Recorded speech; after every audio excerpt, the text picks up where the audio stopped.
പ്രധാന വാർത്ത ഇസ്രായേലും ഹിസ്ബുള്ളയും വെടിനിർത്തൽ പ്രഖ്യാപിച്ചു എന്നുള്ളതാണ്. വെടിനിർത്തലിൻ്റെ പ്രത്യേക കരാറിൻ്റെ ഡീറ്റെയിൽസ് ഒന്നും അധികം പുറത്തു വന്നിട്ടില്ല. പ്രത്യേകിച്ച് ഡീറ്റെയിൽസ് വരാനുമില്ല. ജോ ബൈഡൻ ഇത് അനൗൺസ് ചെയ്തു, ഈ ഹോസ്റ്റിലിറ്റി അവസാനിച്ചിരിക്കുന്നു. നെതന്യാഹു പറഞ്ഞു അവസാനിച്ചു എന്നൊക്കെ പറയുന്നത് ശരിയാണ്, ഇനിയും പോക്രിത്തരം കാണിച്ചാൽ ഞാൻ അടിക്കും. ഈ പോക്രിത്തരം കാണിക്കാതിരിക്കാൻ ഹിസ്ബുള്ളയ്ക്കും പറ്റില്ല. അവർ കൊട്ടാരം പോക്രികളാണ്. എത്ര കാലമേ അവർ പോക്രിത്തരം കാണിക്കുന്നു. അപ്പോൾ തൽക്കാലം അവരൊന്ന് വിഷമിച്ചതുകൊണ്ട് അവരും സമ്മതിച്ചു എന്നാണ് ഞാൻ കരുതുന്നത്. പക്ഷേ ഈ ബഹളത്തിൻ്റെ നടുക്ക് ഒരു ചെറിയ സമാധാനത്തിൻ്റെ പച്ചത്തുരുത്ത് ലെബനനിൽ ഉണ്ടാകുന്നു എന്നുള്ളത് ഒരു ആശ്വാസമാണ്. ലെബനനിൽ നിന്ന് ഇസ്രായേൽ ഔദ്യോഗികമായിട്ട് മെല്ലെ പുറത്തേക്ക് പുറകോട്ട് വലിയാൻ തുടങ്ങി. തെക്കൻ ലെബനനിലുള്ള ജനങ്ങൾ അവിടെ നിന്ന് സ്ഥലം വിട്ടിരുന്നു. എല്ലാവരും കൂടെ തിരിച്ചു വന്ന് വീടുകളിൽ താമസിക്കാൻ. അങ്ങനെ ലെബനനിലെ ഹൈവേ വരെ ഭയങ്കര ട്രാഫിക് ജാമായിരിക്കുന്നതിൻ്റെ ഫോട്ടോ, സ്ത്രീകൾ, കുട്ടികൾ, ഗർഭിണികൾ ഇവരൊക്കെ ചിരിക്കുന്ന ഫോട്ടോയൊക്കെ വന്നു. അവരാണല്ലോ പ്രധാന ആൾക്കാർ.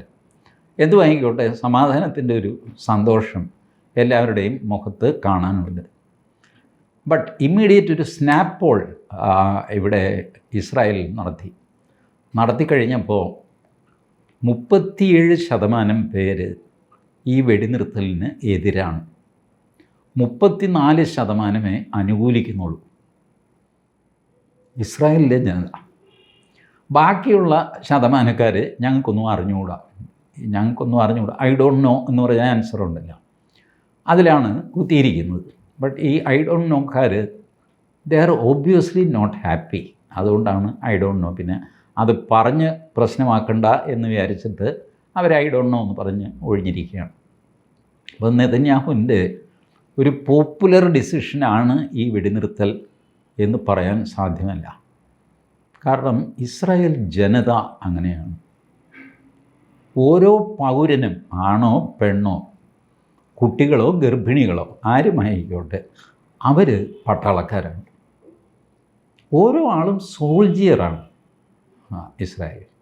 അവർ ആ ദൃഷ്ടിയിലാണ് ഇതിനെ കാണുന്നത്. അല്ല നെതന്യാഹു പ്രധാനമന്ത്രിയാണോ വേറെ ആരെങ്കിലും ആണോ അതൊന്നും അവർക്ക് വിഷയമില്ല. അവരുടെ ഇൻറ്റേർണൽ പൊളിറ്റിക്സ് ഭയങ്കരമല്ലേ. അവിടെ കോയലീഷൻ മിനിസ്ട്രിയാണല്ലോ നെതന്യാഹുവിൻ്റെ തന്നെ. അതിനിടയ്ക്ക് പിന്തുണ പിൻവലിക്കുന്നു, നെതന്യാഹു വീഴാൻ പോകുന്നു, വേറൊരാൾ താങ്ങിപ്പിടിക്കുന്നു, നെതന്യാഹു ഒരു മന്ത്രിയെ പുറത്താക്കുന്നു. സകല കച്ചറ അവിടെ നടക്കുന്നുണ്ട്. ഇന്ത്യയിൽ നടക്കുന്ന എല്ലാവിധ കാലുമാറ്റം, കുതികാലുവെട്ട് പരിപാടി മുഴുവനുള്ള പൊളിറ്റീഷ്യൻസാണ് ഇസ്രായേലിലുള്ളത്. പക്ഷേ രാഷ്ട്രത്തിന് വേണ്ടി അവർ ഒന്നാണ്. അതാണ് രാഷ്ട്രത്വം. ഐഡിയലി വേണ്ടതും അതാണ്. നിങ്ങളുടെ പൊളിറ്റിക്കൽ ഡിഫറൻസ് വെച്ച് നിങ്ങൾ ഫൈറ്റ് ചെയ്തോളൂ, നിങ്ങൾ കാല് മാറിക്കോളൂ. ഇന്നലെ ഒരു പാർട്ടി, ഇന്ന് വേറൊരു പാർട്ടി, അതെ വേറൊരു പാർട്ടിയും. അതുകൊണ്ടെന്താ, ഇതൊന്നും വിഷയം. രാഷ്ട്രകാര്യത്തിൽ എല്ലാവരും ഒറ്റക്കെട്ടായിരിക്കണം. അങ്ങനെ ഉള്ളതുകൊണ്ടാണ് നെതന്യാഹുവിന് തെറ്റുപറ്റിയെന്ന് 37% പേര് വിശ്വസിക്കുന്നു. നെതന്യാഹു ശരിയാണെന്ന് 34% പേര് വിശ്വസിക്കുന്നു. നെതന്യാഹു ഈ രണ്ട് കൂട്ടരെയും തൃപ്തിപ്പെടുത്തുന്ന രീതിയിൽ ഹിസ്ബുള്ള ഇനി എന്തെങ്കിലും കുഴപ്പം കാണിച്ചാൽ ഞാൻ ഇനിയും അടിക്കും എന്ന് പറയുന്നു. വടക്കൻ ഇസ്രായേലിലേക്ക് താമസം മാറ്റിയവരും അതിർത്തിയിൽ നിന്നൊരു 40 കിലോമീറ്റർ പുറകോട്ട് വലിഞ്ഞവരും ഒക്കെയായ ഇസ്രായേലി ജനതയാണ് കൂടുതലും ഇതിനെ എതിർക്കുന്നത്. കാരണം അവർക്ക് സംഭവിച്ച ഡിസ്പ്ലേസ്മെൻ്റ് ഉണ്ടല്ലോ. ഇനിയിപ്പോൾ വീണ്ടും ഡിസ്പ്ലേസ്മെൻറ്റ്, പുറകോട്ട് മാറി മുമ്പോട്ട് കയറി ഇനിയിപ്പോൾ വീണ്ടും പുറകോട്ടിറങ്ങണം. ഇത് അവരെ അലോസരപ്പെടുത്തും. ശരി, എന്തുവായിക്കോട്ടെ, അതൊക്കെ അവർക്ക് ശീലമാണ്, പരിചയമുണ്ട്. ഇസ്രായേലുകൾ നമ്മൾ വിചാരിക്കുന്ന പോലെയല്ല. രാത്രിക്ക് രാത്രി പായയും കെട്ടും ഒക്കെ ആയിട്ട് എങ്ങോട്ടെങ്കിലും പോകണമെന്ന് പറഞ്ഞാൽ അവർ റെഡിയാണ്. ബങ്കറിലേക്ക് പോകണമെങ്കിൽ ബങ്കറിലേക്ക് പോകും. താഴെ ഭൂമിക്കടിയിൽ താമസിക്കാനുള്ള സൗകര്യം അവരുണ്ടാക്കി വെച്ചിട്ടുണ്ട്. യുദ്ധഭൂമിയാണ് എത്രയോ കാലമായിട്ട് ഇസ്രായേൽ. എന്തുവായിക്കോട്ടെ, ഹിസ്ബുള്ളയുമായിട്ട് ഒരു വെടിനിർത്തൽ കരാർ. ഈ കരാറിന് പുറകിൽ അമേരിക്കയുടെ ഉദ്ദേശം എന്തായിരിക്കും? എനിക്ക് തോന്നുന്നത് ജോ ബൈഡൻ നെതന്യാഹുവിനോട് പറഞ്ഞു കാണും, മോനെ എന്തെങ്കിലും ചെയ്ത് ഞാൻ പോകുന്നതിന് മുമ്പ് എൻ്റെ മാനം രക്ഷിക്കാൻ വേണ്ടിയിട്ട് ഒരു വെടിനിർത്തലിന് നീ സമ്മതിക്കുക. ഇനി എനിക്കാകെ 10-45 ദിവസമേ ഉള്ളൂ. മാത്രമല്ല എനിക്ക് വയസ്സായി, എനിക്ക് വർത്തമാനം പറയാൻ പോലും പറ്റുന്നില്ല, എൻ്റെ നാക്ക് പൊങ്ങുന്നില്ല. എൻ്റെ ആവശ്യതയെ മാനിച്ചുകൊണ്ടെങ്കിൽ എൻ്റെ പൊന്നുമോനും ഒരു വെടിനിർത്തലിന് സമ്മതിക്കുക എന്ന് പറഞ്ഞിട്ടുണ്ടാവണം. കാരണം ട്രംപ് വരുന്നതിന് മുമ്പ് ബൈഡൻ എന്തെങ്കിലും ചെയ്തു എന്ന് വരണ്ടേ. അപ്പം എടുത്തു പറയത്തക്ക ഒരു അച്ചീവ്മെൻ്റ് ആ മനുഷ്യനില്ല. ആകെ പുള്ളി ഇപ്പം അങ്ങ് ചെയ്ത് കളയും എന്ന് പറഞ്ഞ് തുടങ്ങിയ ബംഗ്ലാദേശാണ്. അത് കയ്യിൽ നിന്ന് പോയിട്ട് ഇപ്പോൾ ബംഗ്ലാദേശ് ആരാ ഭരിക്കുന്ന ആർക്കും അറിഞ്ഞുകൂടാത്ത സ്ഥിതിയാണ്. ആർക്കും കയറി ഉപദേഷ്ടാവാകാവുന്നൊരു സ്ഥലമാണ് ബംഗ്ലാദേശ്. ഉപദേശികൾ മാത്രം. ഇവരാരെയാണ് ഉപദേശിക്കുന്നത് ചോദിച്ചാൽ ആരുമില്ല. ആകാശത്തേക്ക് ഇങ്ങനെ ഉപദേശം ചൊരിഞ്ഞ് നിൽക്കുന്നു. ഇതാണ് ആ കൂടെ ബൈഡന് കിട്ടിയ സമ്മാനം. അപ്പോൾ അതുകൊണ്ട് ബൈഡൻ നെതന്യാഹുവിൻ്റെ കാല് പിടിച്ചിട്ട് ഞങ്ങൾ എങ്ങനെയെങ്കിലും രക്ഷിക്കണം എന്ന് പറഞ്ഞ് ചെയ്യിച്ചതും ആകാം. ഇപ്പം ഞാൻ ഈ ചെയ്യുന്ന വീഡിയോ ഇതെടുത്ത് എഡിറ്റ് ചെയ്ത് പത്രികക്കാർ അപ്ലോഡ് ചെയ്ത് പിടിച്ചൊക്കെ വന്നു കഴിയുമ്പോൾ വീണ്ടും ഈ ഹിസ്ബുള്ളാഹർ ചിലപ്പോൾ ആക്രമിച്ചൊന്നും വരാം. അപ്പോൾ നിങ്ങൾക്ക് തോന്നും ഇങ്ങനെന്ത് ഈ ഭ്രാന്ത് പറയുന്നത്, അവിടെ ഭയങ്കര അടിയാണല്ലോ എന്നും തോന്നും. അപ്പം നിമിഷ നേരം മതി ഇതൊക്കെ മാറിമറിയാനായിട്ട്. അത്രയ്ക്ക് ഭ്രാന്തന്മാരാണ് ഈ ഹിസ്ബുള്ള എന്നൊക്കെ പറയും. എന്താണെന്ന് നിങ്ങൾ വിചാരിച്ചത്? ഒരു പ്രിൻസിപ്പിളും ഇല്ലാത്തൊരു പ്രൈവറ്റ് കൊള്ളസംഘമാണ് ഹിസ്ബുള്ള. അവർ ലെബനൻ്റെ സേനയല്ല, ഇസ്രായേലിൻ്റെ സേനയല്ല, ഒന്നുമല്ല. അവർക്കിതിലൊരു കാര്യവുമില്ല. എന്നാലും അവർ ഈ പറഞ്ഞ ഹമാസിനെ സഹായിക്കാൻ സന്നദ്ധമായിട്ട് അങ്ങ് ഇറങ്ങിയതാണ്. അവസാനം ഹമാസിൻ്റെ നടുവൊടിഞ്ഞ് പണ്ടാറടങ്ങി ഇവരുടെയും നടുവൊടിഞ്ഞു. ഇതിനിടയ്ക്ക് ഇസ്രായേൽ പ്രധാനപ്പെട്ട ഒരു വിവരം കൂടെ പുറത്തുവിട്ടു. ഹിസ്ബുള്ളയ്ക്ക് ആയുധം കൊടുക്കുന്നത് റഷ്യയാണ്. ലെബനനിൽ ഹിസ്ബുള്ളയുടെ ആയുധശേഖരം ഇസ്രായേൽ പിടിച്ചെടുത്തപ്പോൾ അതിൽ കൂടുതലും റഷ്യൻ ആയുധങ്ങളായിരുന്നു. ഈ വിവരം ഇസ്രായേൽ പുറം ലോകത്തോട് പറഞ്ഞു. ഈ ചേട്ടൻ ഇതിനകത്ത് അനാവശ്യ കളി കളിക്കുന്നുണ്ട്. കുറേ നാളായിട്ട് എല്ലാവർക്കും സംശയമുണ്ട് കേട്ടോ, ആരെന്ത് ചെയ്യുന്നു കൃത്യമായി. കാരണം ഇറാനാണ്, ഞാനും ഒക്കെ നിങ്ങളോട് പറഞ്ഞിട്ടില്ലേ, ഇറാനാണ് ഹിസ്ബുള്ളയ്ക്ക് ആയുധം കൊടുക്കുന്നത്, ഹമാസിന് ആയുധം കൊടുക്കുന്നത്, പിന്നെ ഇറാഖിന് ആയുധം കൊടുക്കുന്നു, അവന് കൊടുക്കുന്നു, ഇവന് കൊടുക്കുന്നു, ഹൂത്തിക്ക് കൊടുക്കുന്നു. കാര്യമൊക്കെ ശരി. ഇതിനും മാത്രം ആയുധം ഇറാൻ്റെ കയ്യിൽ എവിടെ നിന്ന്? ആ ഊർധ്വൻ വലിച്ചു കിടക്കുന്ന കാർന്നോല് ആര്? ഖമനേ. പുള്ളി ചത്തെന്നോ ചത്തിൽ ഇപ്പോൾ എനിക്ക് പേടിയാണ്. അങ്ങനെ ചത്തെന്ന് പറയാനും പേടിയാണ്, ചത്തില്ലെന്ന് പറയാനും പേടിയാണ്. കാരണം ഇതെങ്ങനെ വിശ്വസിക്കും? ഇറാൻ പറഞ്ഞാൽ പോലും അങ്ങേര് ചത്തുന്നു, അങ്ങേരിന് സ്വയം എണീറ്റ് വന്ന് പറയണം, ദേ ഞാൻ ചത്തുപോയി കേട്ടോ എന്ന് പറഞ്ഞാലേ വിശ്വസിക്കാൻ പറ്റുള്ളൂ എന്നുള്ള സ്ഥിതിയായി. ഇങ്ങനെയുള്ള ഇറാൻ ഇതിനും മാത്രം ആയുധം എവിടെ നിന്ന് അവർക്ക് കൊടുക്കാനായിട്ട്? അങ്ങനെ ഒരു ചോദ്യം ഉണ്ടല്ലോ. ചോദിച്ചവർക്കെല്ലാം അമ്പും വില്ലും കൊടുക്കാനായിട്ട് ഇതിനും മാത്രം അമ്പും വില്ലും ഇറാൻ്റെ കയ്യിലെവിടെ ഉള്ളത്? കഴിഞ്ഞ ഒക്ടോബറിൽ ഇസ്രായേൽ ഫാക്ടറി അടക്കം നശിപ്പിക്കുകയും ചെയ്തു. എന്നിട്ട് പിന്നെ ഇവർക്ക് ആയുധം കിട്ടിക്കൊണ്ടിരിക്കുന്നു. ഇത് എവിടുന്ന്? അപ്പോഴാണ് ഇസ്രായേൽ കണ്ടുപിടിച്ച് ലോകത്തോട് പറഞ്ഞു, ഇത് മറ്റേ പുള്ളിയുടെ ആയുധമാണ്, മെയ്ഡ് ഇൻ റഷ്യ എന്ന് വരെ എഴുതിയിട്ട് ധൈര്യമായിട്ട് കൊടുത്തു വിട്ടിരിക്കുകയാണ്. കിടന്ന് കലങ്ങട്ടെ എന്ന് വിചാരിച്ചിട്ട്. അപ്പോൾ റഷ്യയുടെ ഒരേ ഒരു ലക്ഷ്യമേ ഉള്ളൂ, ലോകം, യൂറോപ്പ് ഞങ്ങൾക്കെതിരെ. യൂറോപ്പാണല്ലോ ലോകം, അല്ലാതെ ഇന്ത്യയും ശ്രീലങ്കയൊന്നും ലോകമല്ലല്ലോ. The world is against us, therefore let the world suffer. ഇതാണ്. അതുകൊണ്ട് പുടിൻ തീരുമാനിച്ചു, എനിക്ക് കിടക്കപ്രതിയില്ല ഈ ഉക്രൈൻ കാരണം, അതുകൊണ്ട് ലോകത്തിൻ്റെ ഉറക്കം കെടുത്താൻ ഞാനും തീരുമാനിക്കുന്നു. ആർക്കൊക്കെ ആയുധം വേണോ അവർക്ക് ഞാനങ്ങ് കൊടുക്കും. ഇങ്ങനെയാണ് ഈ പരിപാടി നടക്കുന്നത് എന്നാണ് ഇസ്രായേൽ പറഞ്ഞു വെച്ചത്. എന്ത് വാങ്ങിക്കോട്ടെ, ഹിസ്ബുള്ളയുമായിട്ട് വെടിനിർത്തൽ നടത്തിയതോടെ ലെബനൻ ഒരു സൈഡിൽ യുദ്ധം, അതുകൊണ്ട് തീർന്നിട്ടൊന്നുമില്ല.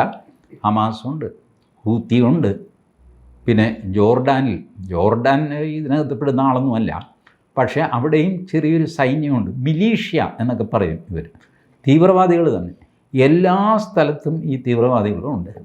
അതുകൊണ്ട് ഇസ്രായേലിന് ഉറങ്ങാൻ സമയമായിട്ടില്ല. ഒരു വശത്ത് കുറച്ച് ദിവസത്തേക്ക്, ഒരുപക്ഷെ കുറച്ച് മണിക്കൂർ നേരത്തേക്ക് ഈ സമാധാനം നിലനിന്നു വരാം. പക്ഷേ സമാധാനമായതുകൊണ്ടും നമ്മളൊക്കെ സമാധാന പ്രേമികൾ ആയതുകൊണ്ട് സമാധാനത്തെ അങ്ങ് പ്രേമിക്കുന്നത് ഇന്ത്യക്കാരുടെ സ്വഭാവമാണ്. ഇതുപോലത്തെ ചള്ള് വാചകങ്ങളൊക്കെ ഉണ്ടാക്കി വെക്കുന്നുണ്ട്. സമാധാന പ്രേമിയായ ഒരു രാജ്യം എന്നുള്ള നിലയ്ക്ക് എന്ത് ഇവിടെ നമ്മൾ മാത്രം സമാധാനത്തെ പ്രേമിച്ചാൽ മതി? നമ്മുടെ ശത്രു പ്രേമിക്കണ്ടേ അതിനെ? അത് വേണ്ടേ?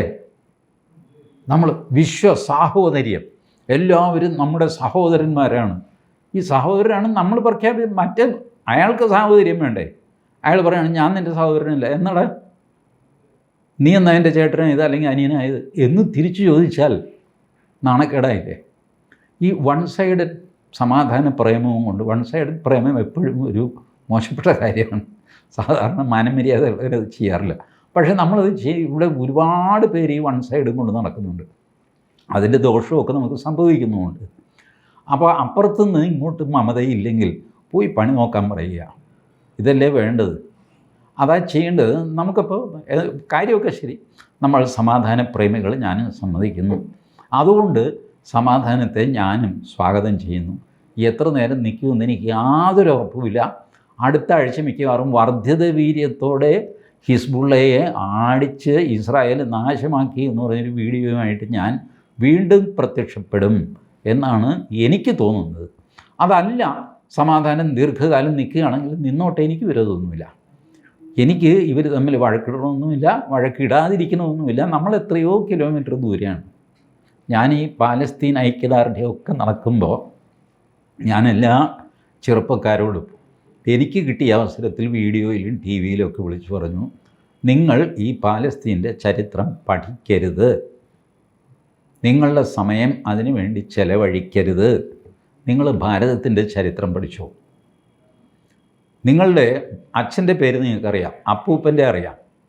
അപ്പൂപ്പൻ്റെ അച്ഛൻ്റെ പേരറിയാമോ? സാധാരണ ആർക്കും അറിയില്ല. 3 തലമുറയ്ക്ക് മുമ്പുള്ള ആളിൻ്റെ പേര് പോലും നമുക്കറിയില്ല. എന്നിട്ട് പാലസ്തീൻ്റെ ചരിത്രം പഠിക്കാൻ പോകുന്നു. ചേർത്തലയുടെ ചരിത്രം അറിയില്ല, കേരളത്തിൻ്റെ ചരിത്രം അറിയില്ല, ഇന്ത്യയുടെ ചരിത്രം അറിയില്ല, ഒന്നും അറിയില്ല. പാലസ്തീൻ ചരിത്രം, ആ കോൺഫ്ലിക്റ്റിൻ്റെ ഉത്ഭവം, എന്തുത്ഭവം? തലയ്ക്ക് വെളിവില്ലാത്തവർ കിടന്ന് തമ്മിലടിപ്പി അതിൻ്റെ ചരിത്രം പഠിക്കാൻ നിങ്ങൾക്ക് വേറെ പണിയില്ലേ? വേറെ എന്തെങ്കിലും ക്രിയേറ്റീവായിട്ട് ചെയ്യുക, അല്ലെങ്കിൽ ഭാരതത്തിൻ്റെ ചരിത്രം പഠിക്കുക. അത് അന്നും ഇന്നും ഞാൻ പറയുന്നതാണ്. ഇതൊക്കെ പാലസ്തീൻ ഐക്യദാർഢ്യം എന്നൊക്കെ പറയുന്നത് വെറുതെ കേരളത്തിലെ മുസ്ലിം വോട്ട് കിട്ടാനുള്ള പൊളിറ്റിക്കൽ പാർട്ടികളുടെ നമ്പറല്ലാതെ വേറെ ഇതിനകത്ത് യാതൊരു അർത്ഥവുമില്ല. അതിൻ്റെ പിന്നാലെ പോവുകയും ചെയ്യരുത്, ഇപ്പോഴും പോകരുത്.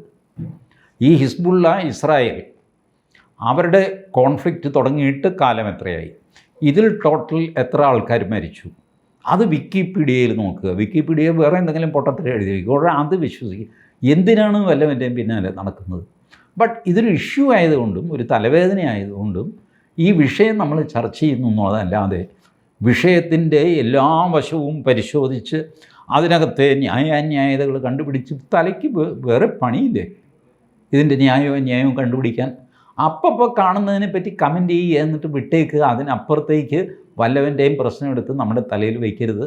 നമുക്ക് തന്നെ ഇവിടെ ഇഷ്ടം പോലെ പ്രശ്നങ്ങളുണ്ട്. അതുകൊണ്ട് ഇസ്രായേൽ ഹിസ്ബുള്ള വെടിനിർത്തലുണ്ടായി, സമാധാനം ഉണ്ടായി, നല്ല കാര്യം. എല്ലാവർക്കും സമാധാനം ഉണ്ടാകട്ടെ. റഷ്യയുടെ കാര്യം പറഞ്ഞാൽ ഹിസ്ബുള്ളയ്ക്ക് ആയുധം കൊടുത്തത് മാത്രമല്ല, ഹൂത്തികൾക്ക് ആയുധം കൊടുക്കുന്നതും റഷ്യയാണ്, ഹമാസിന് ആയുധം കൊടുക്കുന്നത് റഷ്യയാണ്.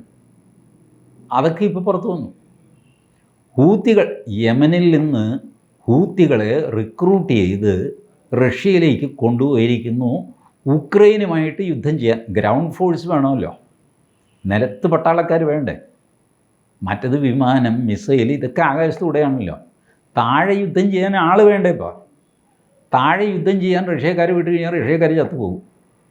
അതുകൊണ്ട് പുടിൻ വാടകയ്ക്കെടുത്തു. ആരെ?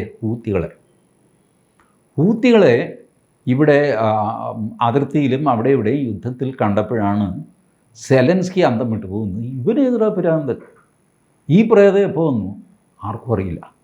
ഹൂത്തികളാണ്, യമനികളാണ്. ഇവരെ കണ്ടാൽ തിരിച്ചറിയാം. ഇവരുടെ പ്രത്യേകതരം ഒരു നെറ്റിയും സംഗതിയൊക്കെ ലക്ഷണം കണ്ടാൽ തിരിച്ചറിയാം. അപ്പോൾ പട്ടാളത്തിൽ നിന്ന് സെലൻസ്കിക്ക് മെസ്സേജ് പോയി, ചേട്ടാ ഈ പുതിയ ഭണ്ഡാരം വന്നിട്ടുണ്ട്. അതാരുടെ? അത് യമനിൽ നിന്ന് വന്ന ചരക്കുകളാണ്. ഒന്നാമത് കണ്ണിച്ചോരയില്ലാത്തവന്മാരാണ് ഹൂത്തി എന്നൊക്കെ പറഞ്ഞു കഴിഞ്ഞാൽ. അവൻ ചാവുന്ന വിരോധമില്ല, എന്നാൽ ഒരു 10 പേരെ കൊന്നിട്ടേ ചാവുള്ളൂ. ഇങ്ങനെയൊക്കെയുള്ളവരാണ് ഹൂത്തികൾ. ഈ ഹൂത്തികളെ റഷ്യ കൊണ്ടുവന്നു. കഴിഞ്ഞ ദിവസം ഞാൻ നിങ്ങളോട് പറഞ്ഞിരുന്നു, 10,000 പേര് നോർത്ത് കൊറിയ എന്ന പട്ടാളക്കാർ റഷ്യയിൽ വന്നു. ഏത്? Kim Jong Un. അത് ഇതിലും വലിയ ചരക്ക. അമ്മാവനെയും വെട്ടി പട്ടിക്കിട്ട് കൊടുത്ത ആളാണ് കിം ജോങ് ഉൻ. അമ്മാവനെ ഒഴിവാക്കണം. അപ്പോൾ 10-22 പട്ടിയെ ഒരു 2-3 ആഴ്ച പട്ടിണി കിട്ടും. പട്ടിക്ക് വിശന്നിട്ട് എന്ന് പറഞ്ഞ് ബഹളമൊക്കെ വെച്ചതാണ്. അപ്പോഴാണ് ഈ കളവനെ അങ്ങോട്ട് വെട്ടി കഷ്ണം കഷ്ണമാക്കി ഇട്ട് കൊടുത്ത് പട്ടിക്കൂട്ടും. പട്ടി അപ്പോൾ എന്ത് കിട്ടിയാലും തിന്നും. സാധാരണ ഇതിൽ പട്ടി മനുഷ്യനെ കടിക്കുമെങ്കിലും മാംസമൊന്നും തിന്നില്ല. ബട്ട് വിശന്ന് കഴിഞ്ഞ് പട്ടി എന്ത് ചെയ്യും? പട്ടി തിന്നും. ഇങ്ങനെയൊക്കെയുള്ള ചരക്കാണ് വടക്കൻ കൊറിയയിലുള്ളത്. ഭീകരനാണ്. അവൻ്റെ കയ്യിൽ ആണവായുധമുണ്ട്. 10,000 പട്ടാളക്കാരെ റഷ്യയും നോർത്ത് കൊറിയയും തമ്മിൽ കരാറെഴുതി, സഖ്യ കരാർ. റഷ്യയെ ആരെങ്കിലും ആക്രമിച്ചാൽ നോർത്ത് കൊറിയയെ ആക്രമിച്ചതായിട്ട് കണക്ക് കൂട്ടുമെന്നും നേരെ തിരിച്ചും കണക്ക് കൂട്ടുമെന്നും ഒക്കെ പറഞ്ഞാണ് കരാർ. അതനുസരിച്ച് 10,000 പട്ടാളക്കാരെ വിട്ടുകൊടുത്തു. ചാവാൻ തയ്യാർ. ഈ കിം ജോങ് ഉൻ പോകാൻ പറഞ്ഞു കഴിഞ്ഞാൽ പൊക്കോളണം. ചാവുകയോ ചാകാതിരിക്കുകയോ ഒന്നും പുള്ളിക്ക് നോട്ടയില്ല. അങ്ങനെ 10,000. ഇനിയിപ്പോൾ ഒരു 2,000 കൂടെ ഈ ആഴ്ച അയക്കുന്നുണ്ടെന്ന് പറഞ്ഞു. 12,000 പട്ടാളക്കാർ നോർത്ത് കൊറിയയുടെ വക പുട്ടിന് സമ്മാനം. ഇത് കൂടാതെയാണ് പുട്ടിൻ ഈ ചരക്കിന് ഹൂത്തികളെ യമനിൽ നിന്ന് കൊണ്ടുവന്നിരിക്കുന്നത്. ഇത് കൂടാതെ ഈ ജോ ബൈഡൻ പോകാൻ നേരത്ത് കുറേ ആയുധമൊക്കെ സെലൻസ്കിക്ക് കൊടുത്തല്ലോ. അതിലെന്തോ സ്പെഷ്യൽ ടൈപ്പ് മിസൈലൊക്കെ ഉണ്ട്. ഞാൻ ഈ മിസൈലുകളുടെ പേരൊക്കെ ഒന്ന് എഴുതി തയ്യാറാക്കി ഒന്ന് പഠിച്ചൊക്കെ വയ്ക്കാം എന്ന് വിചാരിച്ചു. പിന്നെ ഞാൻ വിചാരിച്ചു എനിക്കെന്ത് കാര്യം, ഇവൻ ഏത് MX-12 മിസൈൽ അയച്ചോ MX-13 അയച്ചത്, നമുക്കെന്തായാലും കാര്യം. മിസൈൽ എന്ന് മനസ്സിലാക്കിയാൽ മതി. സാധാരണ ഇതിൽ അയക്കാൻ പാടില്ലാത്ത മിസൈൽ യുദ്ധത്തിൽ പെട്ടെന്നൊന്നും അങ്ങനെ ഉപയോഗിക്കാൻ പാടില്ലാത്തതാണ്. ഇതൊരു 3-4 കിട്ടിയപ്പോൾ സെലൻസ്കി നേരെ റഷ്യയുടെ നെഞ്ചത്ത് കൊണ്ടുപോയി ഇട്ടു. ഇപ്പോൾ ഈ യുദ്ധത്തിന് ഇപ്പോൾ പല മര്യാദകളൊക്കെ ഉണ്ട്. യുദ്ധം നടക്കുന്നു എന്ന് വിചാരിച്ചിട്ട് എവിടെയും കൊണ്ടുപോയി മിസൈലൊന്നും ഇടാൻ പാടില്ല. ആ ഒരു യുദ്ധത്തിൻ്റെ ഒരു ടെറിട്ടറി ഉണ്ട്, അവിടെ ഉപദ്രവിക്കാവുള്ളൂ, അതിനപ്പുറത്തേക്ക് പോകരുത്.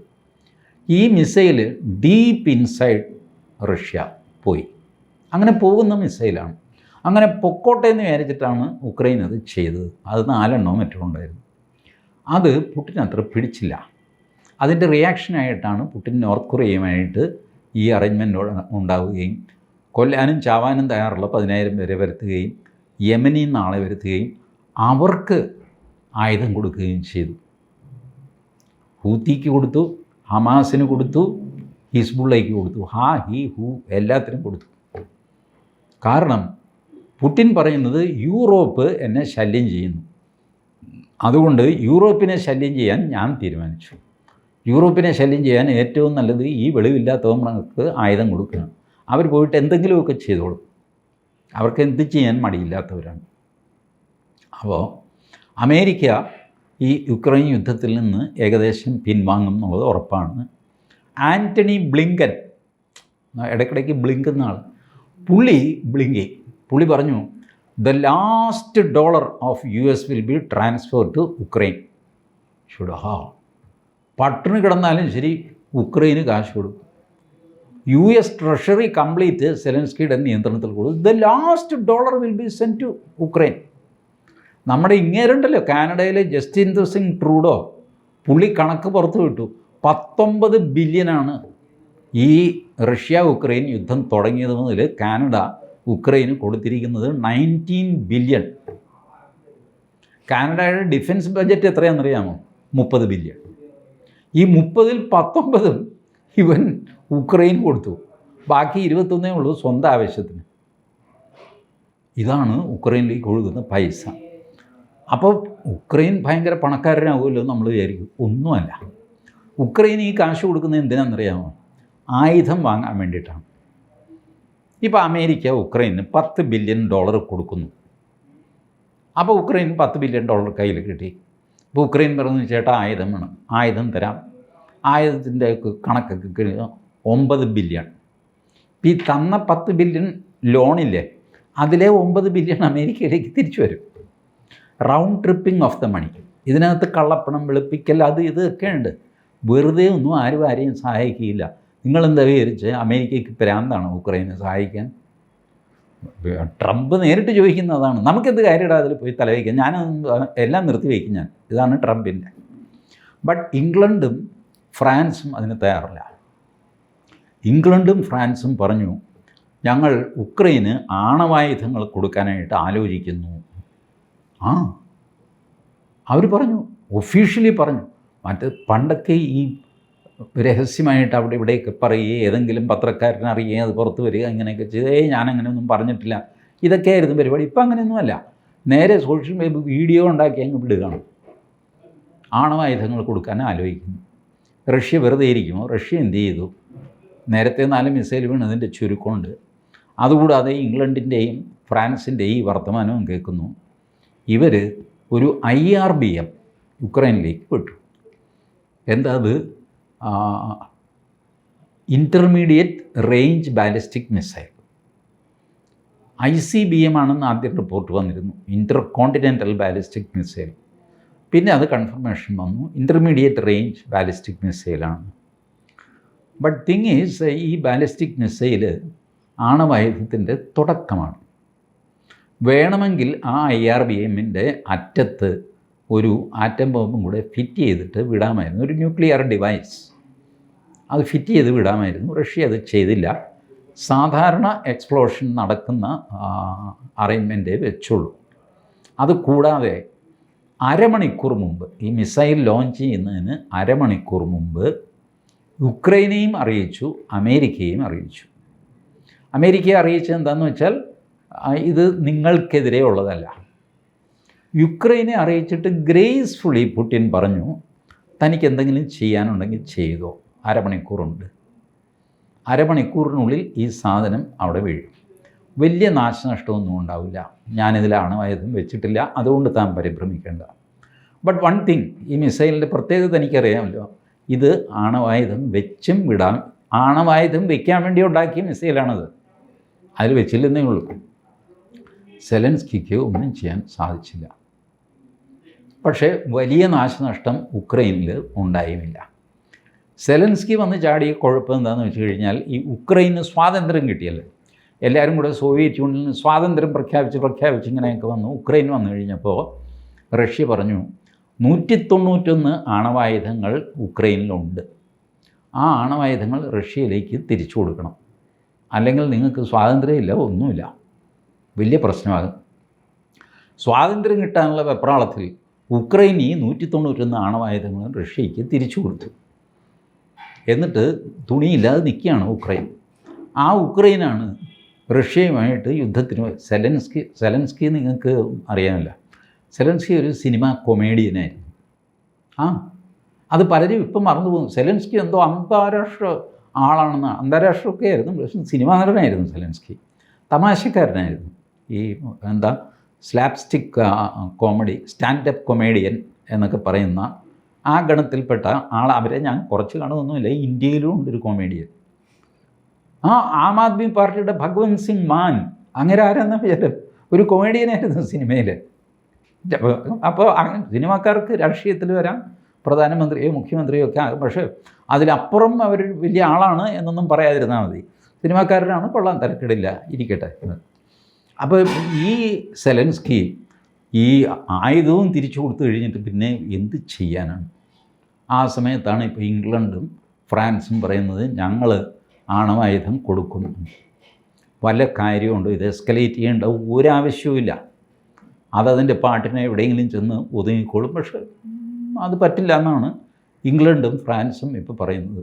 അമേരിക്ക ഇല്ലാതെ നാറ്റോ സഖ്യം പ്രവർത്തിക്കും. നാറ്റോ സഖ്യത്തിൽ ഈ പറഞ്ഞ പോലെ പോളണ്ടാണ് ആദ്യം ഇപ്പോൾ ഒരു സിഗ്നൽ കൊടുത്തിരിക്കുന്നത്. പോളണ്ട് പറഞ്ഞു, ഇത്രയും ചെയ്തതൊക്കെ മതി, ഇനി അനാവശ്യമായിട്ട് ഈ വഴക്കിൽ പക്ഷം പിടിക്കേണ്ട കാര്യം നമുക്കില്ല എന്ന് പോളണ്ട് പറഞ്ഞു. ബട്ട് പോളണ്ടിൻ്റെ പ്രസിഡൻറ്റോ അതുപോലെ സീനിയർ ആൾക്കാരല്ല, ജൂനിയർ തലത്തിൽ നിന്ന് ഒരു മെസ്സേജായിട്ട്, ഒരു ടെസ്റ്റ് മെസ്സേജായിട്ട് പോയതാണത്. കാരണം പോളണ്ടിനറിയാൻ ഇത് മുതലാകുന്ന യുദ്ധമല്ല. ട്രംപ് പറയുന്നത് അതിനകത്ത് ശരിയുണ്ട്, എല്ലാ സ്ഥലത്തും ഒന്നും തലവെച്ച് ലോകം നന്നാക്കേണ്ട കാര്യം ഇല്ല. ഇത് പോളണ്ടിനറിയാം. ബട്ട് പോളണ്ടിൻ്റെ സിഗ്നൽ ആയതുകൊണ്ടായിരിക്കാം അത് അവഗണിക്കപ്പെട്ടു. അവഗണിച്ചാൽ പോളണ്ടിന് ചുക്കാണ്. പോളണ്ട് ആൺകുട്ടികളാണ് കേട്ടോ. യൂറോപ്പിൽ ഈ പറഞ്ഞ അഭയാർത്ഥികളെ, ഇമ്മിഗ്രൻസിനെ കയറ്റാത്ത ഒരേ ഒരു രാജ്യം പോളണ്ടാണ്. ഒറ്റ എണ്ണത്തെ അവർ കയറ്റിയിട്ടില്ല. അവർ യൂറോപ്യൻ യൂണിയനിൽ പ്രസംഗിച്ച വീഡിയോ ഉണ്ട്, യുണൈറ്റഡ് നേഷൻസിൽ പ്രസംഗിച്ച വീഡിയോ ഉണ്ട്.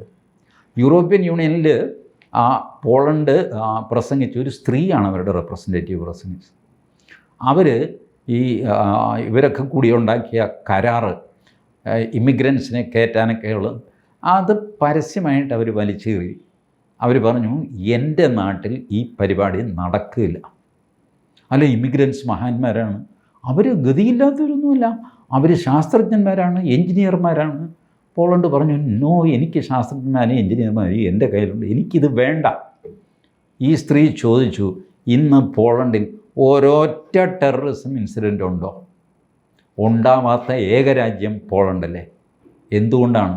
ഞങ്ങൾ ഈ തെമ്മാടികളെ കയറ്റാത്തതുകൊണ്ടാണ്. പിന്നെ സയൻറ്റിഫിക് അഡ്വാൻസ്മെൻറ്റ് അത് ഞങ്ങൾ നടത്തിക്കോളാം, ഞങ്ങളുടെ സയൻറ്റിസ്റ്റുകളെ വെച്ച് നടത്തിക്കോളാം. ഇതാണ് പോളണ്ട്. ബട്ട് പോളണ്ട് തീരെ ചെറുതാണ്, അവരെ കേൾക്കേണ്ട കാര്യമൊന്നും ഫ്രാൻസിനോ ഇംഗ്ലണ്ടിനോ ഇല്ലായിരിക്കാം. ബട്ട് ട്രംപ് വരുമ്പോൾ ഈ സിറ്റുവേഷൻ മാറുകയും ചെയ്യും. ഇപ്പോൾ ബിഫോർ ട്രംപ് എന്തൊക്കെയോ മലമറിച്ച് കളയാം എന്ന് ജോ ബൈഡൻ വിചാരിക്കുന്നു, ഇംഗ്ലണ്ട് വിചാരിക്കുന്നു, ഫ്രാൻസ് വിചാരിക്കുന്നു. അവർ വിചാരിച്ചാൽ ചില മലയൊക്കെ മറിഞ്ഞും പോകും കേട്ടോ. ബിക്കോസ് ഇതെല്ലാം ആണവശക്തികളാണ്. കയ്യിൽ കാശൊക്കെ ഉണ്ട് അത്യാവശ്യം, ഇല്ലെങ്കിൽ അവർ നോട്ട് പ്രിൻ്റ് ചെയ്യും, കറൻസി പ്രിൻ്റ് ചെയ്യും, ഇങ്ങനെയൊക്കെ ചെയ്യുന്ന ആൾക്കാരാണ്. അമേരിക്കയ്ക്കും ഇതറിയാം, ട്രംപിനും ഇതറിയാം, അറിഞ്ഞുകൂടായിട്ടൊന്നുമല്ല. അപ്പോൾ റഷ്യ മൊത്തത്തിൽ ഒരു ആണവ യുദ്ധത്തിലേക്ക് പോകുമോ എന്നുള്ളതാണ് അടുത്ത ചോദ്യം. ഞാൻ നേരത്തെ പറഞ്ഞ ഇസ്രായേൽ ഹിസ്ബുള്ള വെടിനിർത്തൽ ഒരു ചെറിയ വാർത്തയാക്കി മാറ്റത്തക്ക രീതിയിലാണ് റഷ്യയുടെ പെരുമാറ്റം. റഷ്യ രണ്ടും കൽപ്പിച്ച് ഞങ്ങൾ ആണവ യുദ്ധത്തിന് തയ്യാറാണ്, അതുകൊണ്ടാണ് പരിഹാരം ഉണ്ടാകുന്നതിൽ അങ്ങനെ ആയിക്കോട്ടെ എന്ന രീതിയിലാണ് റഷ്യ നിൽക്കുന്നത്. അതുകൊണ്ടാണ് ഈ മിസൈൽ ആണവ ഇതില്ലാതെ തന്നെ, ന്യൂക്ലിയർ വാർഹെഡ് ഇല്ലാതെ തന്നെ മിസൈൽ ഒരു ടെസ്റ്റ് ഫയർ പോലെയാണ് ചെയ്തത്. വാണിംഗ് ഒക്കെ കൊടുത്ത് നേരത്തെ പറഞ്ഞ് അരമണിക്കൂർ മുൻകൂട്ടി നിങ്ങൾക്ക് ആളെയൊക്കെ മാറ്റാനുണ്ടെങ്കിൽ മാറ്റിക്കോ, പൊതുവെ വിജനമായ സ്ഥലത്തേക്കാണ് ഞങ്ങളിത് വിടുന്നത്. But this is a signal that we may attack you nuclearly. അതൊരു വലിയ സിഗ്നലല്ലേ? കാരണം ഇതിൽ ഒരു പ്രശ്നമുണ്ട്, നമ്മുടെ കേപ്പബിലിറ്റി ആൻഡ് ഇൻറ്റൻഷൻ എന്ന് പറയും. ഒരാളുടെ കയ്യിൽ ആയുധമുണ്ടെങ്കിൽ അയാൾ കേപ്പബിളാണ് നമ്മളെ ആക്രമിക്കാൻ. ഇൻറ്റൻഷൻ ഉണ്ടാവില്ല, അയാൾ നല്ല മനുഷ്യനാണ്, നമ്മളെ ആക്രമിക്കാനൊന്നും പോകില്ല. ഒരാൾ റോഡിൽ വെട്ടുകത്തിയുമായിട്ട് പോകുന്നത് കണ്ടു കഴിഞ്ഞാൽ നമുക്ക് പേടി തോന്നുന്നു? പേടിയൊന്നുമില്ല, വെട്ടുകത്തിയായിട്ട് അയാൾ പോകുന്നു. കാരണം നമ്മളെ വെട്ടാനുള്ള ഇൻറ്റൻഷൻ അയക്കില്ല. അതേസമയം ഒരു വേലിത്തർക്കത്തിൻ്റെ സമയത്ത് ഒരാൾ വെട്ടുകത്തിയുമായിട്ട് വീട്ടിൽ നിന്ന് ഇറങ്ങി വന്നു കഴിഞ്ഞാലോ നിങ്ങൾ കോഷ്യസ് ആകുമ്പോൾ പ്രശ്നമാകും. കാരണം നിങ്ങൾക്കറിയാം നിങ്ങളെ വെട്ടാനുള്ള വെട്ടുകത്തിയാണ്. മറ്റേ ആൾ വെറുതെ നടന്നു പോവുക, വേറെ എന്തോ ആവശ്യത്തിന് പോവുകയാണ്.